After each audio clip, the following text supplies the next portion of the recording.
Hello, সবাই কেমন আছো? আশা করছি ভালো আছো, আমিও ভালো আছি।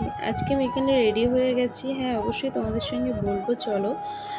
তারপর রেডি হয়ে আমি বেরিয়ে পড়েছি সুমনের সাথেও আমাকে স্টেশন ছাড়লো, ছেড়ে ও নিজেও বেরিয়ে গেল। তো স্টেশন থেকে আমি তো ট্রেন ধরেই নিয়েছি, দেখতেই পাচ্ছ। তারপর চলে এসেছি আমি বারাসাত। এসেছিলাম আমি আমার মাস্টার্স ডিগ্রির মার্কশিট তুলতে। এখান থেকে 2 থেকে আড়াই বছর আগে এই ডিগ্রির জন্য আমি অ্যাডমিশন নিয়েছিলাম বারাসাত ইভিনিং কলেজে, যেটা রবীন্দ্র ভারতীর আন্ডারে, তোমরা সবাই জানো।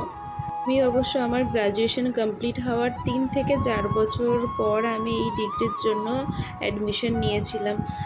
যদিও আমি মিডিলে যে গ্যাপটা ওটা আমি ইচ্ছা করেই দিয়েছিলাম, তার কারণ আমি কম্বাইন্ড পড়তাম, আর তারপর ভাবলাম যে না, বসেই যতক্ষণ আছি বা এমএটা করাই যাক, যার জন্য অ্যাডমিশন আমি নিয়েই নিয়েছিলাম। তো যাই হোক, সেটাই ভাবছিলাম যে পড়াশুনো জগতের ইতিটা আজকে টেনেই এলাম।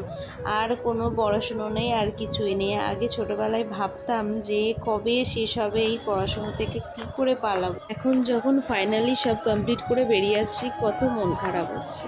তো তারপর আমি বাড়িতে চলে এলাম। তো আজকের মতো টাটা।